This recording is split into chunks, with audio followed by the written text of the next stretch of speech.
जय माँ उग्र तारा, जय महाकाल। आज के वीडियो में हम आपके एक शंका का समाधान करेंगे और साथ ही एक आकर्षण का साबर मंत्र बताएंगे। मंत्र बहुत पावरफुल है जो कि इस्माइल जोगी और माता नैना जोगिन का मंत्र है। तो सबसे पहले हम शंका का समाधान ये करेंगे कि बहुत ऐसा आदमी है जो कि पूछता है कि गुरुजी, जो शरीर पर सवारी आता है क्या वो सही है? फलाना बाबा हमको बोले हैं कि अगर वो सवारी सही रहता माता का, तो अगर आपको शेर के पिंजरा में डाल दिया जाएगा तो आप जिंदा रहिएगा। तो हमको भी ये बात सुने तो बहुत बुरा लगा, तो हम सोचे कि इसका समाधान क्यों ना आज कर दें। जैसे किसी के भी शरीर पर सवारी आता है तो वो बिल्कुल सत्य है, इसमें कोई संदेह नहीं है, क्योंकि जो सवारी आता है वो देवता का अंश होता है, वो साक्षात देवता नहीं होता है। और अगर देवता का अंश भी अगर आपके ऊपर आ रहा है तो वो भी अपने आप में बहुत बड़ा बात है, क्योंकि बहुत आदमी को ये भी नसीब नहीं होता है। और शरीर पर सवारी आने का विरोध वही करते हैं जिनका खुद का कोई इस क्षेत्र में औकात ही नहीं होता है, वही सवारी का विरोध करते हैं। जैसे मान लीजिए आप हमको बोल रहे हैं कि शरीर पर जो सवारी आता है तो क्या हम उस वक्त आपको शेर के पिंजरा में डाल देंगे तो क्या आपको शेर नहीं खाएगा? आपके ऊपर तो माता का सवारी आया है, तो माता तो शेर पर सवार हो जाएंगी और शेर आपको नहीं खाएगा।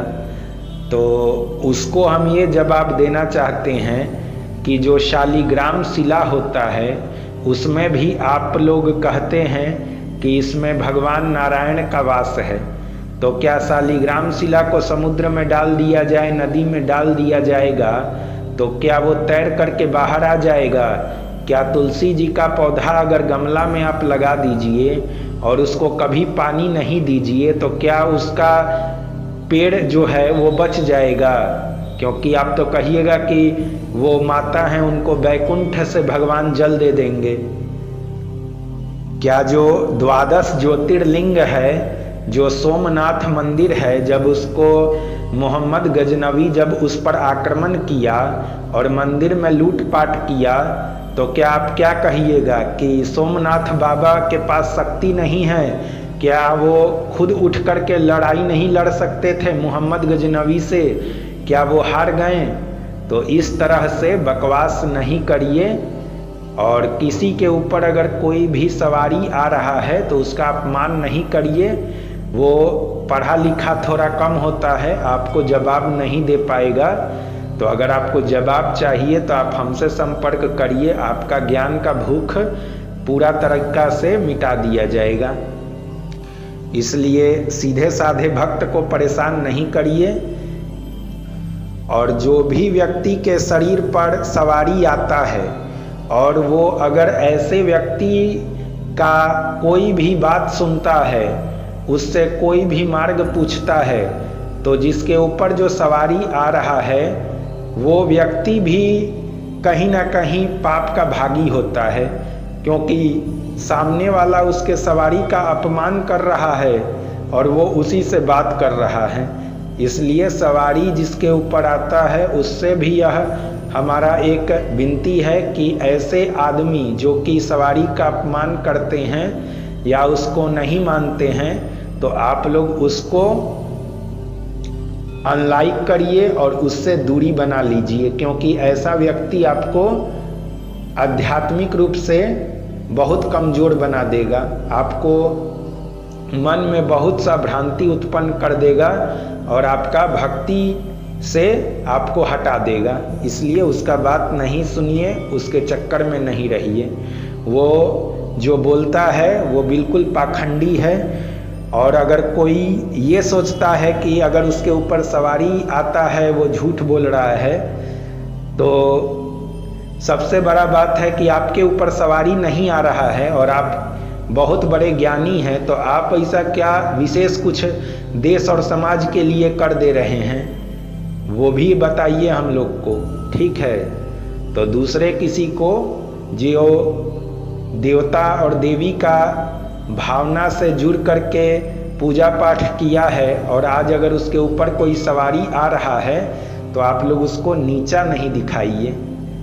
और अब जो आकर्षण का मंत्र है आपको लिखित रूप में दे दिया जाएगा वीडियो में। उसका प्रयोग आपको ऐसे करना है कि आप उस मंत्र को ग्रहण काल में 21 बार जप करके सिद्धि कर लीजिए, या फिर किसी अमावस्या से प्रतिदिन 7-7 बार उसका हवन करिए और एक अमावस्या से अगले अमावस्या तक उसका हवन करिए नॉर्मल सामग्री से, तो वो मंत्र सिद्ध हो जाएगा। और उसके बाद जब भी आपको किसी को बुलाना होगा तो उसका नाम से संकल्प ले करके और इस मंत्र का 21 बार प्रतिदिन जप करिएगा रात में 12 बजे, 12 से 4 बजे सुबह के बीच में। तो वो व्यक्ति चाहे कितना भी दूर क्यों नहीं होगा वो आपके पास आ जाएगा। मंत्र बहुत पावरफुल है और इसको एक मस्तान द्वारा हमको प्राप्त हुआ है। मस्तान कोई जैसे हिंदू में अघोरी होते हैं वैसे ही मस्तान मुसलमान में होते हैं, तो ये मंत्र हमको उन्हीं से मिला है। मंत्र बहुत पावरफुल है, आप इसका प्रयोग करिए। और इस मंत्र का एक विशेषता यह है कि ये मंत्र सिर्फ किसी को आकर्षित करता है, वशीकरण नहीं करता है। तो अगर कोई दूर चला गया है और अगर आप उसको बुलाना चाहते हैं अपने पास तो आप इस मंत्र का प्रयोग करिए। ये मंत्र आपका 100% कार्य करेगा ही करेगा। बस इस मंत्र का जप आप रात्रि में करिएगा और प्रयोग भी रात्रि में करिएगा। और प्रयोग का समय वही 12 बजे रात से सुबह के 4 बजे सुबह के बीच में। इसमें आप 5 जायफल का बलि दे दीजिएगा और माता के नाम से 2 अगरबत्ती जला दीजिएगा और ये मंत्र का रात में पाठ करना शुरू कर दीजिएगा। इसमें वस्त्र, दिशा इत्यादि का कोई बंधन नहीं है। इसमें आप कैसा भी वस्त्र पहन करके जप कर सकते हैं, बस साफ सुथरा होना चाहिए। और दिशा मान के चलिए कि दक्षिण छोड़ करके कोई भी दिशा में इसका पाठ करिएगा तो ये जरूर आपका मनोकामना पूरा करेगा। बस सामने वाला व्यक्ति आपको पहचान का होना चाहिए, अर्थात आपको पहचानना चाहिए, तो ये मंत्र बिल्कुल कार्य करेगा। जो मंत्र में हवन का सामग्री है वो पुराने वीडियो में से आप देख लीजिएगा और उसी के अनुसार हवन करिएगा, तो आपका यह मंत्र बिल्कुल कार्य करेगा। तो आज के वीडियो में बस इतना ही। जय माँ उग्र तारा, जय महाकाल।